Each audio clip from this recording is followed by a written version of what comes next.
Wait, 30 people times $20. That's $600. $600? For a cake and a gift card. What are they buying, a solid gold cake? Hi, welcome to Reddit's Jury, where we take controversial stories from the internet and put them on trial. I'm Ethan Morris, the skeptic. And I'm Riley Wilson, definitely not the skeptic. In this episode, we dive into a story from the Am I the Asshole subreddit. A man says no to a $20 office birthday gift. And suddenly becomes the office villain. But here's what everyone's missing. The math on this one is absolutely wild. Before we dive in, ask yourself this question. When does being a team player cross the line into being taken advantage of? Today's story is about boundaries, workplace culture, and the unspoken rules that can make or break your reputation. Our story today comes from a 30-year-old man working in a mid-sized office of about 30 people. Okay, so not huge, but not tiny either. Last week, a woman named Susan went around the office announcing that everyone was chipping in for a birthday gift for a coworker named Jenna. Wait, announcing? Like it was already decided? Exactly. Susan suggested everyone pitch in $20 for a gift card and a cake. $20 is steep for someone you don't even know. And here's the thing, our guy barely knows Jenna. She works in a different department. They've maybe exchanged a few hellos in the hallway. That's it. So they're basically strangers. Correct. So when Susan came around, he didn't respond at first. Later that day, she stopped by his desk and asked if he was in. Oh man, the direct confrontation. He politely declined, saying he doesn't really know Jenna and doesn't usually participate in office gift collections unless it's someone he works closely with. That seems totally reasonable to me. Susan looked surprised and said, "It's just $20. Okay, but that's so dismissive. He told her he gets that, but it feels weird to pay for gifts for people he doesn't have a relationship with. Good for him for standing his ground. Susan kind of brushed it off and said, okay, but after that, things got awkward. Of course they did. Since then, a couple coworkers have been noticeably colder toward him. Are you kidding me? One even joked that he's, quote, that guy, meaning the guy who doesn't put $20 in. Oh, that makes me so mad. Now he's wondering if he broke some unspoken office rule and came off as cheap or antisocial. Wait, hold on. Let me do some math here. Go ahead. 30 people in the office, $20 each. That's $600. $600? For a gift card and a cake. What are they buying, a solid gold cake? I mean, that better be the best cake anyone has ever seen. Okay, so to recap, he says no to chipping in $20 for someone he's never actually spoken to. And now he's being socially punished for it. The question is he the villain here? Okay, my immediate reaction is this guy did absolutely nothing wrong. I completely agree, and I want to break down why the situation is actually quite revealing about office dynamics. The peer pressure here is so toxic. Let's talk about what's really happening. Susan made an assumption that everyone would participate, then publicly tracked who was in and who was out. Which is so manipulative. It is, because it transforms a voluntary gesture into a mandatory social tax. Exactly, and $20 might not seem like a lot to Susan, but that's not her call to make. Right, and here's the first key question we need to consider. Does working in the same building obligate you to financially celebrate someone's birthday? No, absolutely not. I would argue that gift giving should be based on actual relationships, not geographic proximity. Thank you. Like I have actual friends whose birthdays I celebrate because I care about them. And the critical detail here is that he's consistent. He says he participates in gift collections for people he works closely with. So he's not just being cheap across the board. Exactly. He has a reasonable boundary. But here's what really gets me. The social punishment afterwards. The cold shoulders, the that guy label. It's so high school. Quick thing before we continue. If you're enjoying the show, hit that subscribe button. We do Reddit stories like this every week. And drop a like if you want to see more workplace drama. Seriously, the stories just keep getting wilder. All right, back to the discussion. And this brings us to the second question.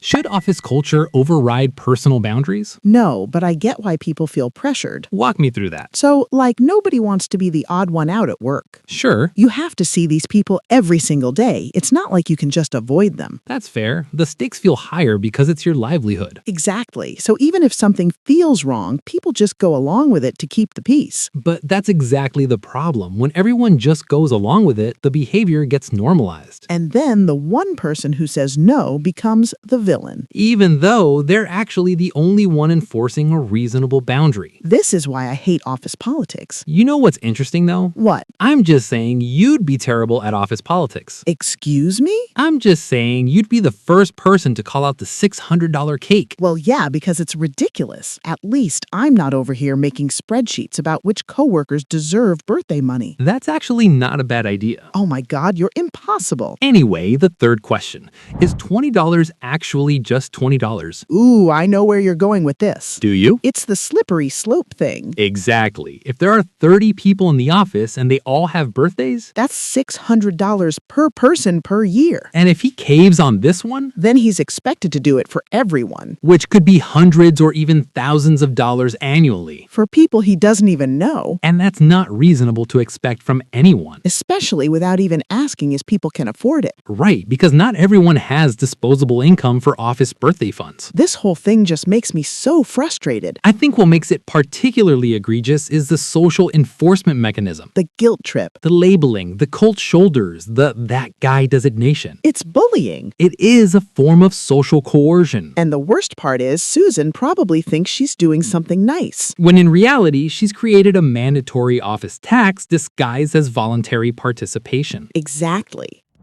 All right, my verdict, this guy gets a 1 out of 5 on the asshole scale. He set a reasonable boundary and stuck to it. The real assholes are the coworkers making him feel bad about it. I'm also going with a 1 out of 5. He was polite, he explained his reasoning, and he has a consistent policy. The office culture here is a problem, not his response to it. So we actually agree on this one. We do, which tells you how clear-cut the situation is. The audience definitely won't be divided on this one, Though I suspect some people will argue he should have just paid to keep the peace. which is exactly the mentality that perpetuates this kind of toxic office culture. Agreed. Now let's see what the Reddit community had to say about this one. Yeah, I'm really curious what people are thinking. So the top comment does some interesting math. Quote, 2 sheet cakes at the grocery store are what? $80 if you go for something really fancy? Maybe $100? Is she really going to give someone a $500 gift card, or is she going to take some of the money because she planned it? Oh, wow. I didn't even think about that. Right, so if the cake is $100 tops, Then where's the other $500 going? that's a very good question. That's actually super sketchy now that I think about it. Here's another really interesting perspective from someone who actually organizes office parties. Ooh, I want to hear this. They say, quote, I am also the party organizer for the office, and I have noticed that a lot of times the people who collect the money, people Venmo to them, don't actually contribute themselves. I, of course, don't say anything about who contributed because that would be an asshole move. Wait, so the organizers don't even chip in? Apparently, that's common. That makes this even worse. And notice what they said at the end. A good organizer doesn't say anything about who contributed. Because it's supposed to be private. Now, here's a dissenting opinion that I think is worth addressing. Okay, let's hear it. Quote, it's all or nothing, bud. You either put in for all the birthdays and everyone does for yours, or you don't and they don't. You chose not to pay. Sorry your party's gonna suck, but it should be pretty obvious why. Okay, so this person thinks it's transactional. Right, like a social contract. But here's the problem with that logic. What's that? He never asked for a party in the first place. Exactly. And he explicitly said his birthday came and went with no recognition, which was fine with him. So he's not expecting anything in return. And more importantly, he shouldn't have to buy his way into basic workplace respect. Right, like cold shoulders because you didn't pay $20.